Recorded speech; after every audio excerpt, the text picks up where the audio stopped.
Hi friends, इस video में हम अपार इंडस्ट्री के बारे में डिटेल डिस्कशन करेंगे। उसका Q1 FY27 का रिजल्ट देखेंगे और उसका कॉन कॉल भी हम डिटेल में डिस्कशन करेंगे। फर्स्ट ऑफ ऑल इसका हम बिजनेस मॉडल एनालिसिस करेंगे। अगर आप अपार इंडस्ट्री को देखेंगे तो ये एक मेनली जो इसका रेवेन्यू आते हैं कॉन्डक्टर बेच से, यानी ये लोग जो अपना जो EPC बड़े बड़े जो EPC जो होता है, जो EPC का काम करते हैं, उसके लिए ये लोग अपना कॉन्डक्टर बनाते हैं। जो कॉन्डक्टर का जो मेनली इस्तेमाल होता है वो आपका जो इलेक्ट्रिक जो सप्लाई या फिर डिस्ट्रीब्यूशन सेगमेंट में काम आते हैं। तो उससे यानी कॉन्डक्टर सेगमेंट से ऑलमोस्ट 40 से 45% रेवेन्यू कंट्रीब्यूट होता है। उसके बाद इसका जो दूसरा सेगमेंट है वो है इसका स्पेशलिटी ऑयल एंड लुब्रिकेंट, यानी जो ट्रांसफार्मर के लिए जो ऑयल वगैरह लगते हैं या फिर ऑटोमोबाइल जो लुब्रिकेंट लगते हैं, उसका भी इसके पास एक सेगमेंट है। ऑलमोस्ट 25 से 30% रेवेन्यू आपका इस ऑयल या फिर लुब्रिकेंट सेगमेंट से आते हैं। तीसरा सेगमेंट है इसका वायर एंड केबल वाला segment. Wire and cable segment से भी 25% का रेवेन्यू ये लोग अर्न करते हैं। अगर आप इसका डोमेस्टिक और एक्सपोर्ट का परसेंटेज देखेंगे तो ऑलमोस्ट 75% रेवेन्यू 70% इसका रेवेन्यू आते हैं डोमेस्टिक से और remaining 30% revenue comes from export market से। मेनली ये USA में एक्सपोर्ट ज़्यादा से ज़्यादा करता है और इसका 2 प्लांट है, यानी डोमेस्टिक में इंडिया में इसका प्लांट है और ये लोग इसके पास UAE में एक प्लांट है जिसके थ्रू ये लोग आपका USA में अपना माल वगैरह सप्लाई करते हैं। और कॉन्डक्टर सेगमेंट में ये एक बहुत फेमस एक नाम है आपका अपार इंडस्ट्री। जो कॉन्डक्टर जो सेगमेंट होते हैं, कॉन्डक्टर सेगमेंट में इसका बहुत अच्छा खासा नाम है और USA में भी ये अच्छे खासे एक्सपोर्ट भी करते हैं। ऑलमोस्ट 20% से ऊपर इसका रेवेन्यू US सेगमेंट से आते हैं। लेकिन अगर आप करंट सिचुएशन में देखेंगे तो US का मार्केट इसके लिए अच्छा नहीं कर रहा है। इसका बहुत सारे रीज़न भी है। फर्स्ट ऑफ ऑल जो जियोपॉलिटिकल टेंशन, यानी इसका जो प्लांट है जो UAE में है, तो UAE में जो प्लांट है वो अभी प्रॉब्लम के थ्रू जा रहा है क्योंकि मिडिल ईस्ट का वार चल रहा है, सप्लाई चेन डिस्ट्रप्शन हो रहा है। जो आपका जो कॉन्डक्टर होता है वो एल्यूमिनियम, कॉपर या फिर एलॉय से होता है। तो उस जो आपका रॉ मटेरियल है उसका भी प्राइस बढ़ गया है, यानी इनपुट कॉस्ट बढ़ रहा है। उसके साथ टैरिफ वाला भी अनसर्टेनिटी चल रहा है USA में। इसी सब रीजन की वजह से आप देखेंगे USA में इसका सेल्स या फिर वॉल्यूम ग्रोथ थोड़ा डाउन हो चुका है कॉन्डक्टर वाला सेगमेंट में, यही बात है।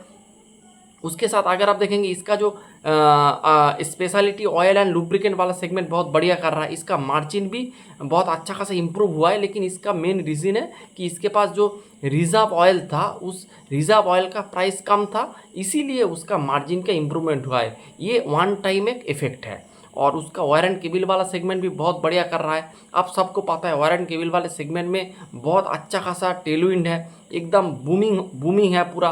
हर एक जो बिजनेस है वो बढ़िया कर रहा है वायर एंड केबल सेगमेंट में। अपार भी बहुत बढ़िया कर रहा है। उसका अगर आप देखेंगे मेटा गूगल के साथ इसका एक टाइप भी हुआ है। उसको भी ये लोग डेटा सेंटर में अपना वायर वगैरह केबल वगैरह सप्लाई कर रहा है। तो वायर एंड केबल वाला सेगमेंट भी बहुत बढ़िया कर रहा है। अगर आप इसका कंसोलिडेटेड नंबर देखेंगे Q1 का, तो इसका रेवेन्यू ऑलमोस्ट 30% से ग्रो किया है, EBITDA 62% से ग्रो किया है, EBITDA मार्जिन भी इम्प्रूव हुआ है, ऑलमोस्ट 10% था बढ़कर हो चुका है 12.5%। पैट 77% से ग्रो किया है, पैट मार्जिन अगर आप देखेंगे वो भी इम्प्रूव हुआ है। तो ओवरऑल अपार का जो नंबर आया है मेरे हिसाब से बहुत तगड़ा नंबर अपार ने शो किया है। लेकिन इसके साथ कुछ चैलेंजेस भी है, जैसे मैंने बताया कि US में टैरिफ का एक प्रॉब्लम है, इनपुट जो कॉस्ट है यानी आपका कॉपर या फिर एल्यूमिनियम का प्राइस थोड़ा हाई है। UAE में मिडिल ईस्ट का क्राइसिस चल रहा है, उसके वजह से उसका जो प्लांट है वो अभी प्रॉब्लमेटिक सिचुएशन में है। इस तरह का कुछ आपका अनसर्टेनिटीज़ भी है इसके बिजनेस में, क्योंकि इसका बिजनेस का ऑलमोस्ट 30% रेवेन्यू वो आते हैं आपका एक्सपोर्ट से। तो एक्सपोर्ट वाला सेगमेंट अगर इसका अच्छा नहीं करेगा तो प्रॉब्लम आ सकता है। तो आपको जो 3 से 4 जो प्रॉब्लम के बारे में बताया है उसके ऊपर आपको अच्छा सा नज़र रखना चाहिए। तो ये हो गया। उसके बाद इसका 3 सेगमेंट है, इस कॉन्डक्टर वाला, दूसरा ऑयल लुब्रिकेंट वाला और तीसरा है वायर एंड केबल वाला सेगमेंट। तो हर एक सेगमेंट हम अच्छे से देख लेते हैं। फर्स्ट ऑफ ऑल हम देखेंगे इसका कॉन्डक्टर वाला सेगमेंट जो 50% रेवेन्यू कंट्रीब्यूट करता है। उसका रेवेन्यू 20% से ग्रो किया है, लेकिन वॉल्यूम थोड़ा डिग्रो हुआ है। मैनेजमेंट ने कहा है इसका मेन जो रीज़न है USA में थोड़ा स्लो डाउन है, उसके साथ और जो आपका यूएई में जो प्लांट था वो मिडिल ईस्ट के क्राइसिस के वजह से थोड़ा डाउन चल रहा है और उसके साथ इनपुट कॉस्ट का प्राइस बढ़ गया है। इसीलिए जो इसके पास जो ऑर्डर था वो थोड़ा डिले हो रहा है, क्योंकि जिन्होंने इसके पास एक ऑर्डर तो है इसके पास, लेकिन जो ऑर्डर दिया है वो थोड़ा टाइम मांग रहा है। अगर इनपुट कॉस्ट थोड़ा कूल ऑफ हो जाएगा तो ये लोग ऑर्डर देंगे। यानी इसके पास अच्छा खासा पेंडिंग ऑर्डर पड़ा है, ऑलमोस्ट 10,000 करोड़ का इसके पास पेंडिंग ऑर्डर पड़ा है और 5,000 करोड़ का इसके पास जो एडवांस ऑर्डर बुक है। तो बहुत अच्छा खासा ऑर्डर बुक इसका जो आपका जो कंडक्टर सेगमेंट में है।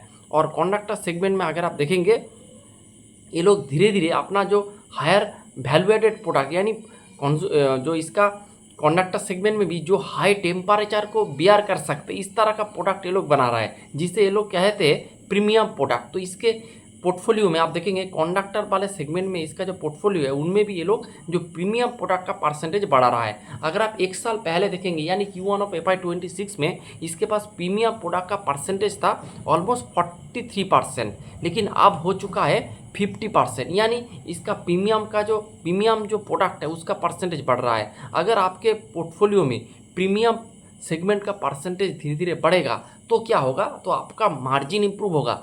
तो जितना आपका मार्जिन इंप्रूव होगा उतना आपका पैट अच्छे लेवल पे ग्रो करेगा, ऑपरेटिंग लेवरेज आपको मिलेगा। वही हो रहा है अपर इंडस्ट्री के साथ। ये आपका कंडक्टर सेगमेंट में काम करते हैं, उसके साथ ये आपका थोड़ा प्रीमियम का गेम भी खेल रहा है, जो कि बहुत ही अच्छी बात है। फिर ऑयल सेगमेंट, मैंने पहले बताया ऑयल सेगमेंट में आप देखेंगे मार्जिन एकदम डबल हो चुका है। जो 8% मार्जिन था वो बढ़ के हो चुका है 19.3%। लेकिन ये वन ऑफ इवेंट है, क्योंकि इसके पास थोड़ा ऑयल का रिजर्व था जो कम प्राइस का था। जो ऑयल था वो कम प्राइस का था, उसके बाद जब जो क्राइसिस चालू हुआ उसके बाद प्राइस बढ़ गया है। तो उसके वजह से जो लो कॉस्ट इन्वेंटरी के वजह से इसका अच्छा खासा मार्जिन का इम्प्रूवमेंट है। लेकिन अगले आने वाले क्वार्टर में आप देखेंगे इसका जो मार्जिन है वो 10% के आसपास आ जाएगा। तो ये मोटा मोटी बात है। फिर केबल वाला सेगमेंट देखेंगे तो 30% ईयर ऑन ईयर बेसिस में ग्रो किया है और केबल का जो डोमेस्टिक पार्ट है वो 60% से ग्रो किया है और एक्सपोर्ट वाला पार्ट 13% से ग्रो किया है। यानी इसका भी जैसे आपका कंडक्टर का सिचुएशन है, सेम सिचुएशन आपका डोमेस्टिक में है, आपका केबल सेगमेंट में भी है।